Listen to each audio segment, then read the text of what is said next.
सुरुमा म्याट नछाइकन सक्रिय ध्यान गरौँ 1 घण्टा है। हामी चाहिँ काशीकोट दरबार आजको हाम्रो टिमको चाहिँ यात्रा छ। अन्नपूर्ण धौलागिरी हिमालय इन्सुरेन्ससँगै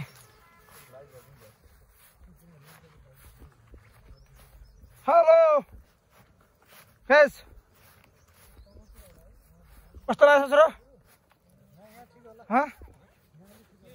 यस्तो एकदमै रमाइलो छ यहाँबाट हेर्दाखेरि। हामीले पोखरालाई यसरी काशीकोट हुँदै पोखरालाई यसरी देख्न सक्छौँ है। पोखरा एक साइड ताल तालसँगै जोडिएका धेरै तहरहरू। हेलो अब दिविसा अधिकारी कस्तो भइरहेछ? अलि चर्को कस्तो भइरहेछ रे? मलाई हेरेर उकालो हिँड्दा गाह्रो भयो। कहाँ जाने खै कहाँ गयो त? चर्को क्या बोली सुनेन मैले। घुम्न कहाँ त नि? हिमाल हो यो? हिमाल देखिने ठाउँ हो, हिमाल होइन। By by.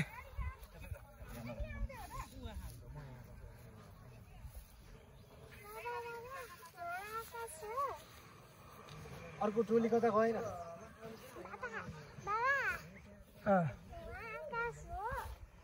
आकाश होइन त्यो तलको थियो ताल, माथिको आकाश थियो हिमालय रहन्छ नि। आकाश यता हिमाल थियो।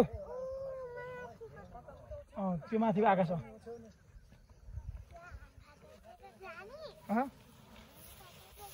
आम्फाल कहाँ आम्फाल जानु जस्तो भन्दा नि आम्फाल यता हिमालय है। अब चाहिँ र यो टिम सबै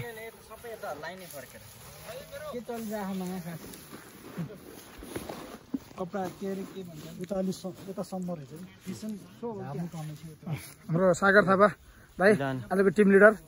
अनि के छ आज कस्तो लाग्यो त? एकदम बेटर छ। हाम्रो प्रकाश अधिकारी सर हुनुहुन्छ है। कस्तो लागिरहेछ आइसकेछ मलाई? उकालो हिँडेर आउनुभयो? राम्रो छ एकदम। उकालोमा त थाक्नु भएको थियो, अहिले कस्तो लागिरहेछ? ठिक छ एकदम। रमाइलो छ एकदम। थकान महसुस भएको छैन नि होइन? एकदम। हाम्रो सुभाष शर्माजी हुनुहुन्छ है। कस्तो लागिरहेछ आज? गुड ठिक हो। ठिक हो। ए हाम्रो आजको यहाँ हामीलाई लिएर आउनु गुरु हुनुहुन्छ हाम्रो एनबी पूजा। नमस्ते। अद्भुत छ। अब गोविन्द सर हुनुहुन्छ त? अद्भुत अझ बढी हुन पर्ने, कम भयो आज।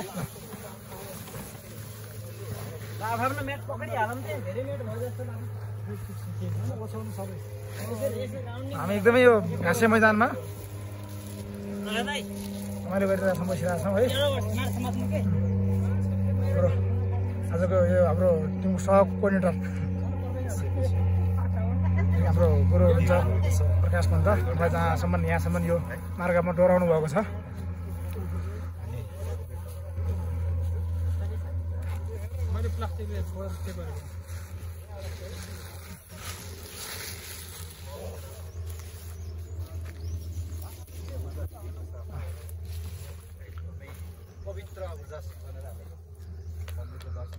कास्कीकोट गजल थुम्की भन्दो रहेछ खास यो ठाउँलाई है। कास्कीकोट गजल मौसम विज्ञान विभागले मौसम कास्कीकोट गजल थुम्की यहाँनिर छ कि लोकेसन म्यापमा।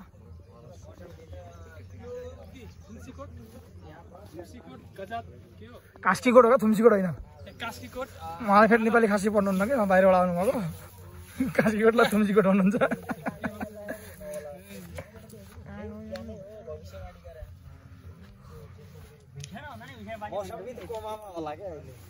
मेरो छोरी आज यहाँ आउनको लागि कपाल गराउनु नभएर यहाँ आएर कपाल गर्नु भएको छ।